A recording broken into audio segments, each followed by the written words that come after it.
Oke, sesuai dengan tema hari ini, goesin aja, saya mau bahas fenomena goes ini dengan para pelaku termasuk para ahli soal bagaimana sih aturan bersepeda yang baik dan aman, bagaimana juga nih pemerintah menjamin kegiatan bersepeda yang nampaknya banyak dilakukan orang karena takut pakai kendaraan umum, dan apakah kegiatan bersepeda ini dilakukan atas dasar kesadaran atau hanya latah ikut-ikutan. Bergabung bersama saya melalui Zoom, ada Dr. Andi Kurniawan, dokter spesialis kedokteran olahraga, ada Fani Rahmita dari Institute for Transportation and Development Policy, ada juga Putut Sudaryanto, Ketua Komunitas Bike to Work Indonesia. Kita sapa. Halo semuanya, selamat sore.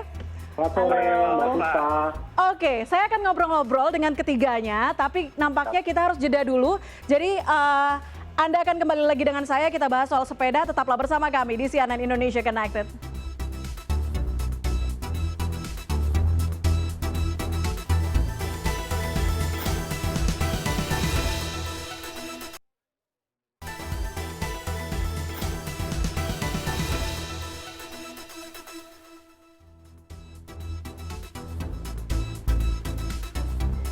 Anda kembali di CNN Indonesia Connected, kembali bergabung bersama saya untuk bahas soal sepeda nih, fenomena sepeda di Indonesia. Melalui Zoom ada Dr. Andi Kurniawan, dokter spesialis kedokteran olahraga, ada Fani Rahmita, manajer komunikasi Institute for Transportation and Development Policy, ada Putut Sudaryanto, Ketua Komunitas Bike to Work Indonesia. Saya akan tanya pertama nih untuk Mas Putut ya. Mas Putut, sekarang sepeda makin rame nih. ITDP bahkan memprediksi kenaikannya 10 kali lipat sekarang di masa transisi pandemi ini. Gimana tanggapannya? Happy atau justru khawatir? Ya, kalau pertanyaannya seperti itu, ini membahagiakan, menggembirakan, tapi sekaligus mengkhawatirkan, Mbak Puspa. Kenapa happy dan juga khawatir? Ya, happy-nya adalah seperti yang Mbak Fani bilang, bahwa pertumbuhan pengguna sepeda itu 10 kali lipat. Itu saya betul ya. Di rute saya dari rumah ke kantor itu biasanya saya paling ketemu 2-3 orang. 3 bulan terakhir ini saya bisa ketemu lebih dari 15 orang, Mbak. 15. Bahkan pernah juga di atas 20 orang dengan berbagai tujuan. Ada yang ke tempat kerja, ada yang olahraga, rekreasi, dan lain sebagainya. Mengkhawatirkan, itu kan menggembirakan sekali ya. Dan ini terjadi di berbagai kota di seluruh Indonesia, karena saya juga sempat tanya ke kawan-kawan penggiat bike to work di seluruh Indonesia. Semua mengatakan, semua kota yang kita punya penggiat mengatakan naik semua pengguna sepeda di kota masing-masing. Nah, kenapa saya sampaikan tadi mengkhawatirkan? Ya, ini terkait dengan saat ini yang kita alami, pandemi COVID-19.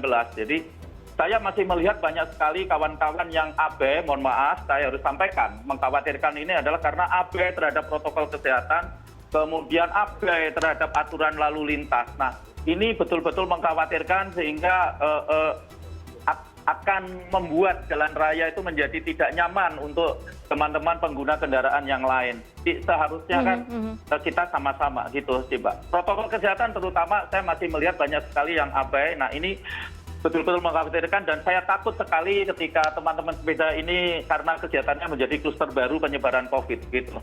Ini yang membuat khawatir.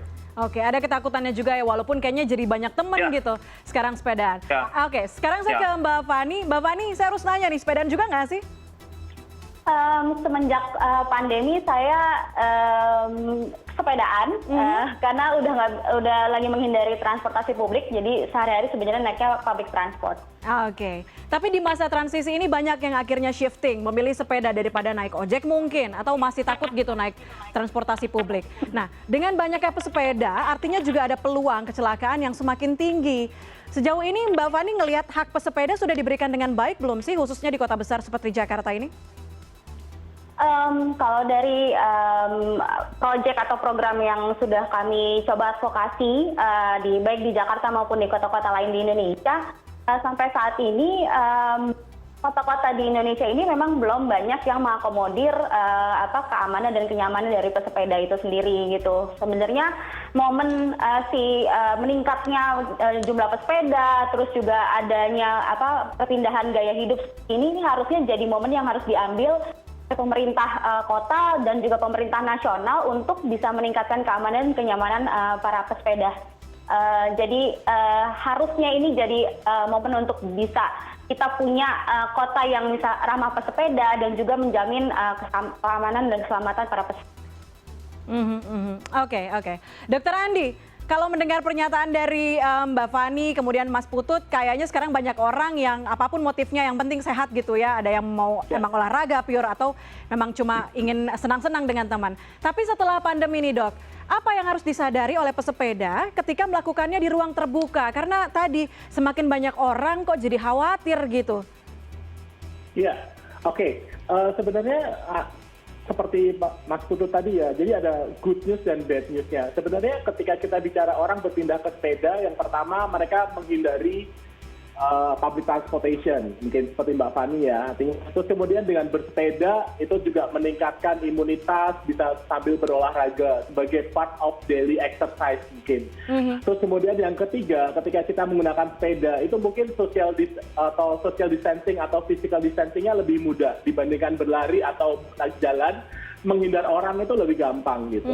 Tetapi kenyataannya sama untuk meningkatkan imunitas, tapi yang ada sekarang justru malah goesnya tuh kenceng-kenceng gitu. Terus kemudian nggak pakai masker. Terus kemudian setelah itu untuk menghindari physical distancing, tapi habis itu nongkrong-nongkrong di kafe dengan banyak teman gitu. Jadi saya sangat khawatir sekali bahwa teman-teman influencer atau teman-teman yang tadinya memutuskan berolahraga itu untuk kesehatan justru malah menularkan atau tertular dari COVID-19 ini gitu. Jadi benar-benar pakai masker, saya juga melihat banyak pesepeda yang justru malah peletonan, dan tidak pakai masker dan segala macam, itu menjadi kekhawatiran. Dan perlu informasi juga bahwa hari ini atau beberapa jam yang lalu WHO tuh memikirkan ulang bahwa kemungkinan penularan melalui udara atau airborne, namanya COVID-19 ini, jadi airborne gitu. Jadi itu dan beberapa ahli juga sudah menyatakan penularan melalui udara atau COVID ini bertahan di udara itu sangat cukup besar sekali. Jadi masker itu menjadi sangat penting sekali buat para pesepeda. Gitu. Oke. Masker penting, jaga jarak penting, apalagi kalau kita lihat data dari gugus tugas, angkanya semakin naik, kemarin bahkan rekor tertinggi. Dan juga tadi ada dari WHO juga yang menyatakan nampaknya ini ada dugaan bahwa virus ini airborne, ada ketakutan di mana-mana. Tapi saya harus tanya Mas Putut, kebiasaan teman-teman Bike to Work ini mengikuti protokol kesehatan untuk bersepeda di masa pandemi seperti ini, kayak gimana? Mereka patuh nggak sih? Atau mungkin kalau misalnya nggak patuh ada teman yang ngingetin atau mungkin ada medium untuk saling mengingatkan, seperti apa? Ya, karena sekarang kan lebih banyak kita bermain di online ya Mbak, untuk campaign, untuk edukasi dan lain sebagainya. Maka tidak kurang-kurang kami selalu himbau, sampaikan dengan berbagai cara melalui media juga. Semua akun sosial media kita juga kita manfaatkan. Kemudian cara-cara seperti yang hari ini kita lakukan. Hampir setiap hari saya menjadi narasumber Mbak untuk edukasi itu gitu. Jadi ya melalui kawan-kawan komunitas sepeda yang ada, kita juga sama-sama untuk saling mengingatkan, dan bahkan kita sampai membuat video tutorial, video edukasi, kita sampai membuat poster-poster, meme dan lain sebagainya yang isi dari ini. Kami juga tes bersepeda.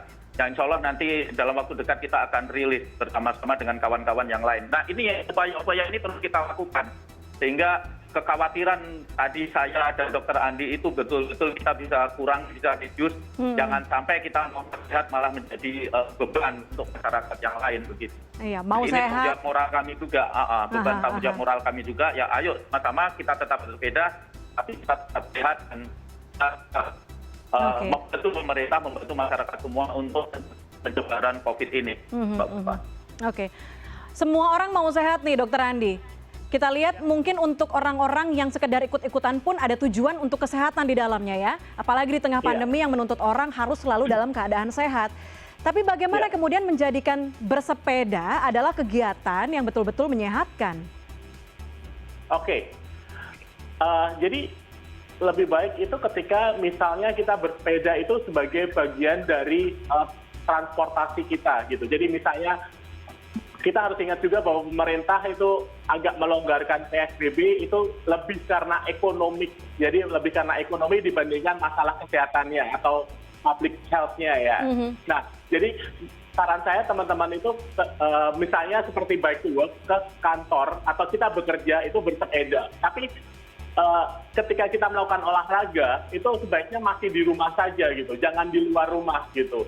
Misalnya seperti itu. Terus kemudian berolahragalah sendirian atau bersama anggota keluarga. Jangan sama komunitas dulu. Karena saat ini yang kita bisa percaya adalah anggota keluarga kita. Dan hari ini itu kasus COVID kita 2.600. Jadi tertinggi sepanjang sejarah kita gitu. Jadi lingkungan kita masih lingkungan yang COVID. Jadi itu teman-teman harus ingat gitu. Oke, banyak yang shifting, tapi ternyata harus dibedakan aktivitasnya untuk transportasi dan juga olahraga. Nampaknya memang olahraga masih tetap baik di rumah aja begitu ya dok ya. Tapi tapi aku bisa ke Mbak Fani sekarang. Sayangnya kalau kita tadi seperti dokter Andi bilang, kalau mau sehat, kadang nih ya kalau di Jakarta, kaum urban ini harus berbagi ruang dengan transportasi lainnya.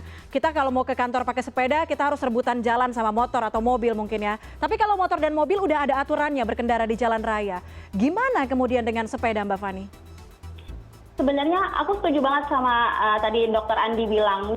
Memang sebenarnya di kota lain di dunia, tingkatan sepeda ini memang lebih banyak ke masalah transportasi. Nah sekarang pertanyaannya adalah apakah infrastruktur yang sudah disediakan oleh kota ini bisa membuat orang untuk menjadikan sepeda sebagai alat transportasi gitu. Karena minatnya sudah ada, terus juga temen-temennya gitu ya kan, biasanya orang kalau ngelihat untuk mulai sesuatu tuh harus lihat juga orang lain melakukan sesuatu, oh mereka bisa, saya bisa gitu. Jadi itu juga sudah ada saat ini. Nah sekarang yang memang perlu di-push adalah tentang peraturan mengenai sepeda ini. Peraturan tuh bukan masalah malah justru membatasi gerak pesepeda ya. Jadi harusnya peraturan yang nanti misalkan ada peraturan baru yang keluar, harusnya lebih mengakomodir kebutuhan pesepeda, yang kebutuhan pesepeda ini sebenarnya tidak hanya satu atau tunggal gitu ya. Kalau dibilangnya ya sekarang pesepeda hanya untuk rekreasi, ya sebenarnya mereka mau beli sepeda untuk kebutuhan apapun itu haknya mereka untuk pakai sepeda itu untuk melakukan apapun yang kegiatan mereka lah gitu. Nah itu kan ada yang beli untuk rekreasi, ada yang beli shifting untuk transportasi, juga banyak yang juga menjadikan sepeda itu sebenarnya moda transportasi mereka untuk mencari uang. Misalkan ada kurir sepeda gitu, kalau misalkan mungkin teman-teman di kota-kota udah tahu atau ada yang belum tahu, kita punya banyak operator kurir sepeda yang nganter barang, nganter makanan pakai sepeda, atau mungkin yang sering lihat di jalan abang-abang kopi, kemudian ibu-ibu jamu, bahkan di kampung-kampung kota itu sebenarnya sepeda ini dipakai untuk transportasi andalannya perempuan dan anak, baik ke sekolah maupun ke belanja ke pasar gitu. Jadi hendaknya nanti ada peraturan baru yang untuk mengakomodir si para pesepeda ini, yaitu yang untuk memenuhi kebutuhan mereka. Jadi bukan membatasi gerak mereka. Kalau sekarang kita punya Undang-Undang nomor 2 tahun 2009 tentang di mana sebenarnya kita memprioritaskan pejalan kaki dan pesepeda di ruang jalan, tapi kenyataannya kan tidak gitu. Nah, banyak dipakai sama tukang jalan. Soalnya Om Putut ini yang dulu memperjuangkan Undang-Undang nomor 22 tahun 2009 ini, gitu. Sekarang sampai 2020 belum ada gitu kan, bentuknya seperti apa, terus juga haknya juga masih belum jelas gitu, begitu ya, hak untuk para pesepeda. Itu yang harus sekarang diperhatikan baik oleh pemerintah dan juga warga, bahwa sebenarnya jalan itu bukan hanya milik kendaraan bermotor pribadi saja, tapi ada pesepeda di situ dan juga ada pejalan kaki. Gitu. Oke, tapi juga nampaknya kalau kita lihat aturan-aturan khususnya untuk bersepeda udah digodok nih oleh Kementerian Perhubungan juga, oleh Pemprov DKI Jakarta, bahkan nanti kabarnya akan ada denda kalau misalnya melanggar aturan pesepeda. Tapi kita lihat ya, semoga ini bukan jadi bukan jadi latah-latah semata gitu. Mungkin akan bisa diteruskan sampai nanti setelah pandemi supaya tetap hidup sehat. Tapi saya masih akan tanya-tanya dengan ketiga narasumber saya.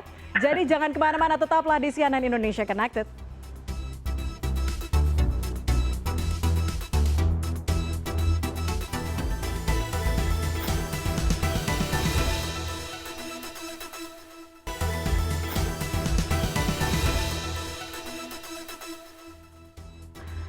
Anda kembali di CNN Indonesia Connected, kita masih ngobrol soal fenomena sepeda di masa corona. Masih dengan 3 narasumber saya, tadi ada Dr. Andi, ada Mbak Fani dari ITDP, dan juga Mas Putut dari komunitas Bike to Work. Saya ke Mas Putut sekarang.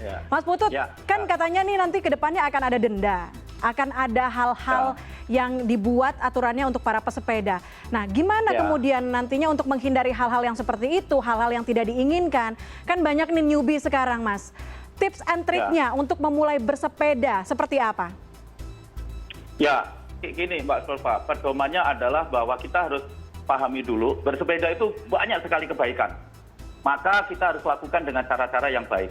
Ada 3 hal yang ingin saya sampaikan, ajakan saya kepada masyarakat luas yang menggemari kegiatan bersepeda untuk tujuan apapun di jalan raya. Maka niatkan selalu, yang pertama adalah jangan membuat kegiatan bersepeda ini membuat kita menjadi celaka dan membuat orang lain menjadi celaka karena cara kita bersepeda. Itu yang pertama. Caranya bagaimana? Patuhi aturan lalu lintas. Kemudian pada dasarnya semua orang ingin dihormati, pada dasarnya semua orang ingin dihargai. Maka ketika kita bersepeda yang mungkin saja akan berinteraksi dengan pengguna jalan yang lain, maka satu hal yang harus kita lakukan adalah harus tetap menghormati dan menghargai pengguna jalan yang lain. Yang ketiga, sekarang ini kita di masa pandemi, maka jika kita bersepeda untuk tujuan apapun, saya mohon dengan sangat, mohon dengan hormat, selalu niatkan pada diri kita, jangan sampai kita tertular COVID dan jangan sampai kita menularkan COVID-19. Caranya adalah patuhi protokol kesehatan. Bagaimana saat kita bersepeda? Silakan mampir ke sosmednya Bike to Work, kita sudah banyak sekali publikasi tentang protokol kesehatan untuk bersepeda di masa pandemi ini, baik melalui poster maupun melalui video. Itu saja Mbak, ikutin itu, insya Allah kebaikan-kebaikan bersepeda dengan cara-cara yang baik ini akan kita dapatkan dan kita akan bersama-sama memutus mata rantai COVID-19 dengan kondisi kesehatan masyarakat yang luar biasa bugar. Ya, saya setuju. Tujuannya baik, harusnya dilakukan secara baik juga ya, apalagi bersepeda. Mbak Fani, kalau dari sisi edukasi pengguna transportasi, seperti apa harusnya pemerintah kemudian? Kalau tadi Bike to Work udah baik banget nih, bikin meme, bikin edukasi, sosialisasi di Instagram, di sosial medianya, segala macam untuk teman-teman pesepeda. Tapi karena di lapangan nyatanya masih ada penyalahgunaan. Contohnya kayak trotoar yang digunakan pesepeda atau mungkin motor yang justru menggunakan jalur sepeda. Gimana edukasi yang baik dan juga bisa merata? Sebenarnya tapi saya klarifikasi dulu, kalau trotoar itu boleh dipakai oleh pesepeda kalau tidak ada jalur sepeda. Gitu. Jadi nggak masalah sebenarnya. Kalau misalkan gini, kalau niatnya pemerintah adalah ingin kita punya pesepeda yang banyak gitu ya. Ya berarti yang harus jadi fokus adalah bagaimana cara mengundang para pesepeda ini untuk mau bersepeda di kota. Kemudian kalau ngomongin masalah keamanan, sebenarnya apapun yang disematkan ke dalam ke fisik pesepeda ya, mau disuruh pakai helm, mau disuruh pakai baju besi dari atas sampai bawah, ketika mereka atau ditubruk atau apa, pasti tetap mereka yang akan dapat lebih banyak cedera dan sebagainya. Ya, jadi peran pemerintah di sini adalah menyediakan infrastruktur yang bisa mengamankan mereka yaitu jalur sepeda yang terproteksi, yang terpisah dari jalan raya atau jalan kendaraan pribadi. Lebarnya pun harus disesuaikan dengan karakteristik para pesepeda itu sendiri. Jadi jangan dibayangin misalkan cuman research atau ambil satu contoh pesepeda yang kecepatannya mereka bisa ngebut sampai 30 km per jam, kemudian jadinya dibikinnya hanya untuk satu pesepeda aja gitu, lebarnya misalkan gitu ya.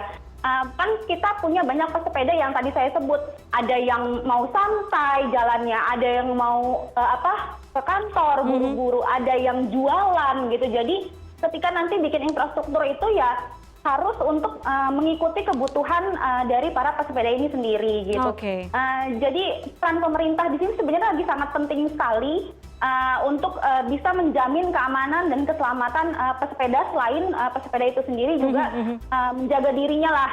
Gitu ya. Artinya infrastrukturnya. Tapi balik lagi itu yang saya tekankan, harus ada jaminan keamanan dan keselamatan dari pemerintah dulu.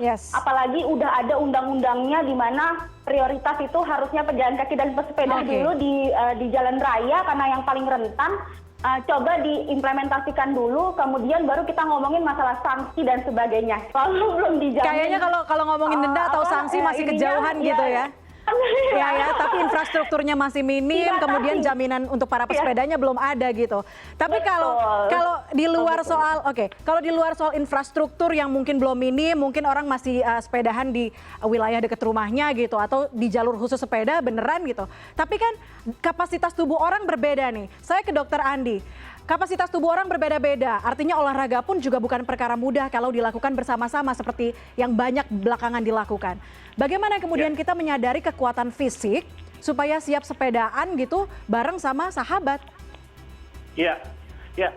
Jadi saya setuju sekali dengan tadi yang disampaikan Mas Putut ya, bahwa kita berolahraga, bersepeda itu untuk sehat supaya untuk bugar.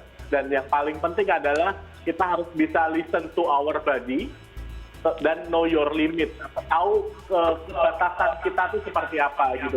Justru jangan sampai setelah kita berolahraga, saking happy-nya kita berolahraga, bikin overtraining, dan ketika seseorang overtraining itu justru imunitasnya akan turun gitu. Jadi itu yang benar-benar kita khawatirkan, yang terutama yang benar-benar bersepeda itu tujuannya untuk olahraga, karena kan lebih banyak ya bersepeda untuk bekerja, untuk ke kantor gitu, untuk transportasi. Tapi banyak sekarang yang benar-benar bersepeda itu untuk berolahraga, dan justru di situ malah kebut-kebutan gitu ya. Jadi yang perlu diingatkan adalah jangan sampai kita overtraining, listen to your body and know your limit.